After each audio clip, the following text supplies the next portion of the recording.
All right. The real estate industry is a very complex industry to actually understand, especially when you're looking to jump into it.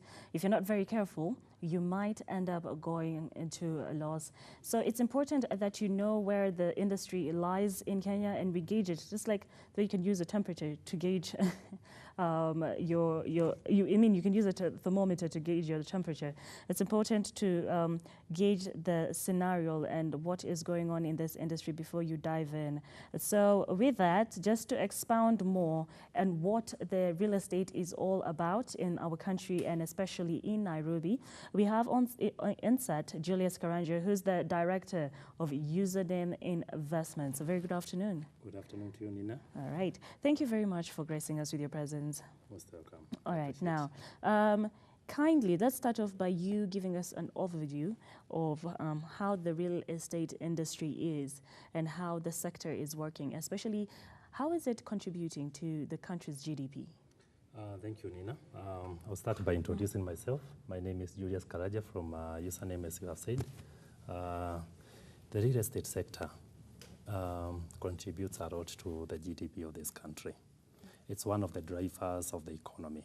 When you look at the statistics that we have, the real estate sector, for example, in the last 3 years, it has contributed between 4.5 to 6.3% of the GDP.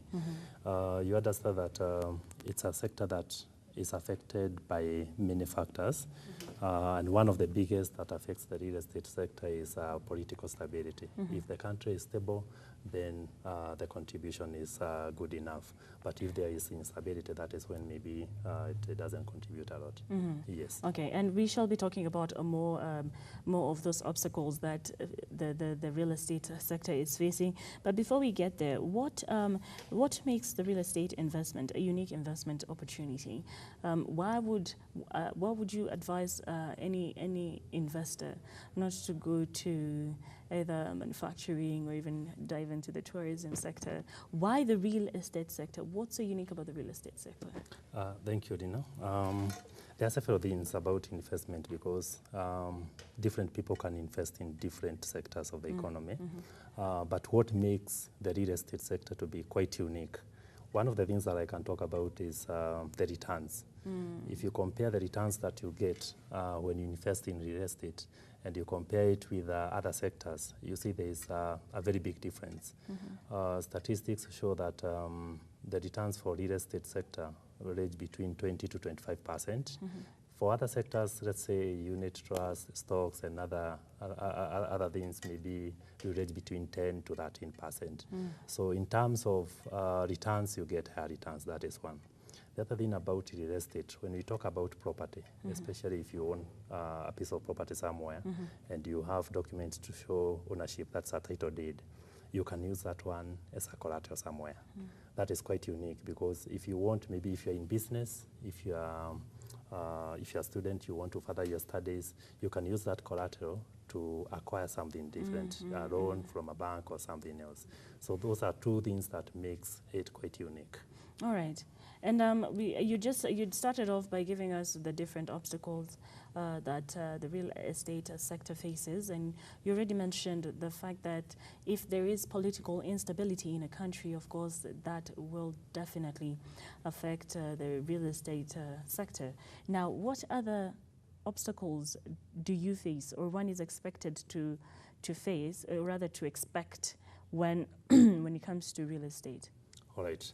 There are many challenges that we face in this sector.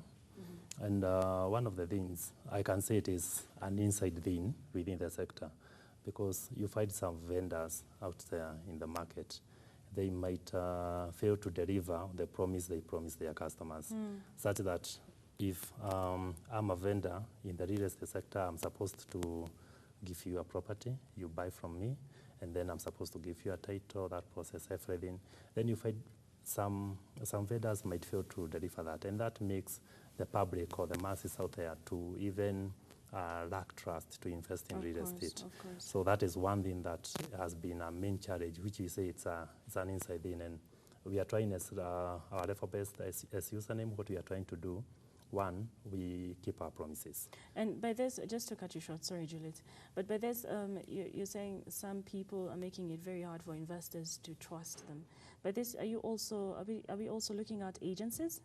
Yes, we are looking and at... because there's so many agents involved, especially when you're trying to rent a house, Yes. or even get a property, or you're trying to buy property, be it an office space, be it a house, be it even a restaurant, anything to do with business. You'd find all sorts of human beings selling property out Yes. there, and some have been accused of not being trustworthy, as you said, or even they go as far of being accused of theft. Yes. So what are you doing as a stakeholder in that sector? What are you doing to curb this? What we are doing, for example, on our side as Username, one, we are trying as much as possible. Whatever we promise our customers, that is what we deliver. For example, in the last 3 years since we started, we have delivered more than 5,000 titles. All right, let me just cut you short for a bit, because I think it's only fair that I allow our viewers to properly understand what we are posing right here. Now, I'll give a very quick example of real estate and especially conmen. My friend, I have a very good friend of mine who happened to, there's a house she liked, and her agent saw her through to the point of showing her the house. And once she was shown the house, it was empty. And I don't think she went to the extent of speaking to the landlord, but of course it was just a communication between her and her agent. Believe it or not, the day she decided she's going to move in and even pay the deposit, I think he was too kind, by the way. The house, I think, was going for about 50,000 shillings. She paid her 50,000, and she paid another extra 50,000, 1 month rent, 1 month deposit. And the guy told her, it's okay, you can pay the second deposit in installments. The day she was moving in, she found people inside. Yes. Which is really bad and very pathetic. Bad indeed. Yes. Very bad indeed. Yeah. So from where you sit, what procedures are you taking to curb this? One of the things that we do, we try as much as possible. As stakeholders in this industry, we provide a lot of information to the customers, even before they invest with us. And we don't charge for them. For example, you find many other stakeholders out there. If you have a property, let's say, for example, a house, and you're selling that house or you're renting it out, someone will tell you, you need to pay me this amount of money so that you can be able to see that property. For us, we do it differently. We tell people, we have these properties, just come and see first. If you like it, then that is when you invest. The other thing, we try to make the process to be transparent. Because if you deal with someone who is not giving you information and who is not making the process to be transparent to you, then definitely you are going to lose out. So we have a lawyer who advises our customer, from this point after you purchase, this is what you expect. These are the documentations that you are supposed to sign. This is what you are expected. All that process, we make sure that we give that information and we make the process transparent. The other thing that we try to do, we try to ensure that we keep in contact with the customer. Every now and then, you may find situations whereby someone who is interested in purchasing a property somewhere, after maybe they commit themselves because there's that commitment fee of maybe a deposit, then there's no contact. But for us, we try as much as possible. We keep in contact with you. Every now and then, we send you a message. We have people in the office who will talk to you. We make our offices accessible to you, so such that you can come anytime. You can ask how far the process has gone. So that is some of the things that we try as much as possible to ensure that customers can trust us. You have a good relationship with your customers. Exactly. All right. And with that said, please do tell us what services that Username Investments, or what services do you offer? Okay. All right. We have several services. Actually, for now, we are dealing with land plots. And one thing that is very key to us is affordability. When we came into this market, we found that many people, especially the young generation, those people who maybe are from campus or from school, they are in their first or second jobs, they could not be able to afford property because maybe the vendors they were approaching, they would tell them it's maybe $1 million, $2 million and above. And that's not money that someone who's just left uni has. So they could not be able to afford. So for us, one of the things that we try as much as we try to do, we make them affordable. We can compromise on margins, And then the other thing is that we do give titles. There are people who don't give titles. For us, we try as much as possible. We give customers our titles. Then we research a lot. We have a department that does a lot of research before we invest in any project. Like, for example, we have a project that we have in Naivasha, which we are going to have an open day on Saturday. We had a team that we sent to site. They did a lot of research, a lot of due diligence, confirmed that that property has value. There's no need of you coming to us, you buy something that will not give you value in the next like 2 or 3 years. So we make sure that we are in a strategic place, somewhere that in 1-2 years, you can be able to say, for sure, this was our investment for us. So that is some of the things that we do, and we make sure that they are near amenities. When we talk about amenities, we add value even to our properties. For example, if you come to any of our projects that we have done, of which now we have done like 23 projects. We are now doing the 24th project in Naivasha. All of them, they have value adds. We have a borehole in most of the projects.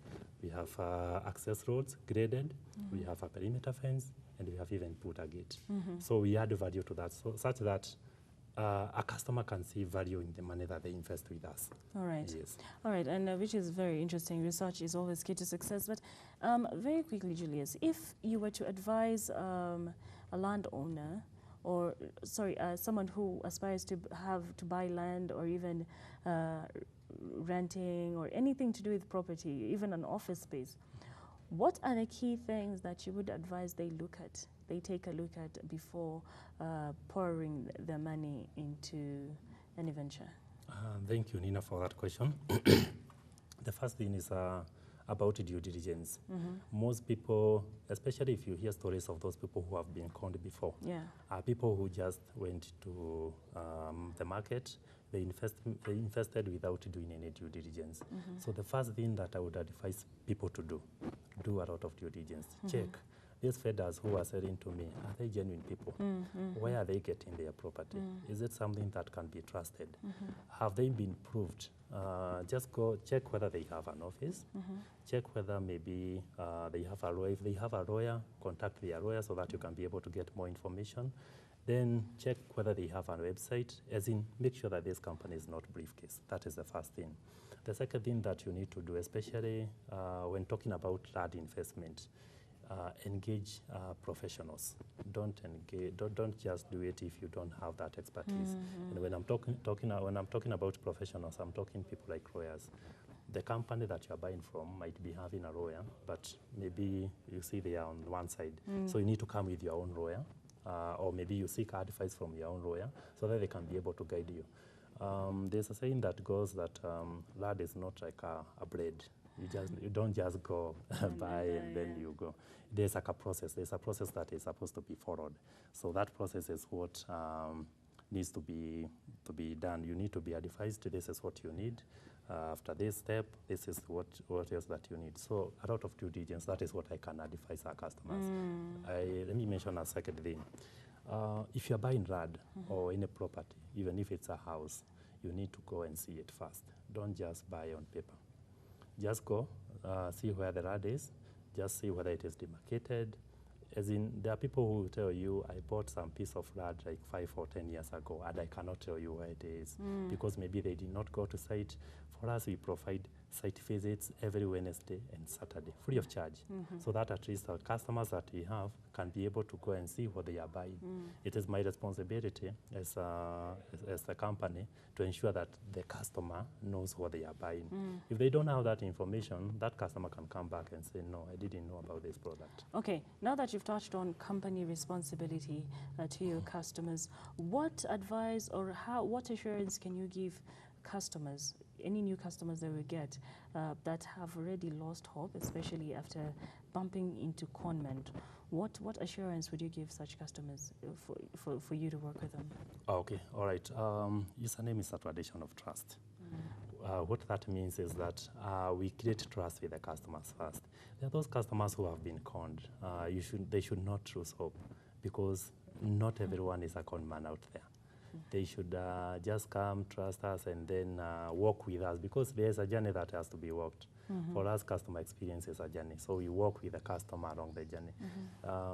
They can. The other thing that I can say, they can even get to contact other people, maybe other customers who have purchased with us, or maybe look for testimonials through other customers, and they'll be able to find whether the company is genuine or not.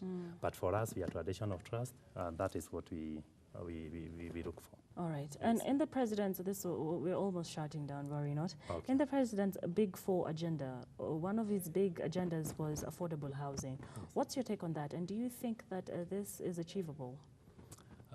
Thank you, Nina. I think this one is very much achievable. Right now, if you look at the country, it is said that depending on where you are getting those statistics from, we have like 2.2 million deficit of housing in Kenya.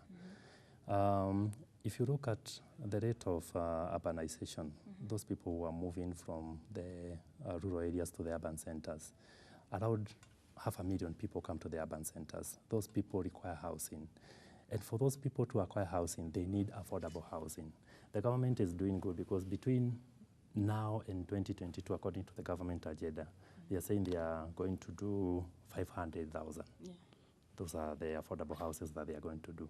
That one cannot be achieved if the government does not partner with the private sector. I was going to ask that. How can the private sector be of assistance? Yes, a lot of assistance. The government needs to partner with the private sector and get the private companies who are in this sector and who are doing this business. One of the things that, for example, if you look at Username, one of the things that we are doing to contribute to that agenda, we provide affordable land. If you can be able to, because our plots are between 100,000 and maybe 400,000. If someone can be able to get affordable land first, they can be able even to construct an affordable house. That will be one step towards achieving the fourth agenda that is about housing. So it is achievable? It is achievable. All right. Yeah. Any last words? I think thank you so much for inviting me to this session. The only thing that I would like to say, maybe I would like to tell our listeners about Username. Username is a leading real estate company in the country, and we are here to serve you. We have an open day on Saturday. Come and visit us. Where is this? In Naivasha? Yes. All right. All roads lead to Naivasha, and those who are already in Naivasha, please do join the director of Username Investments. This is Julius Karanja. Where exactly in Naivasha? Naivasha, you can use the Maimahi Road. The Maimahi, just before, after Rogonaut. After Rogonaut, just before you get to the Karagita Road, there is a site there. It's about... yeah. But yeah. All right. And do you guys have any other way that they can reach you, in any of our viewers? Yes. Yeah. We have offices in Westlands. That's where our main office is. The Mirage Towers, 10th floor, Tower 3. All right. There you have it. Then we have another office in town for those people who are in town center, the International Life House, 6th floor. So, yeah, I don't know whether maybe I can give them the contacts so they can contact us as well. Do you have a website? Yes, the website, username.co.ke. Username.co.ke. That is the website that you need to visit to get in touch with Julius and his team, Director of Username Investments. Thank you very much. Thank you, Julius. Thank you. I appreciate it. All right.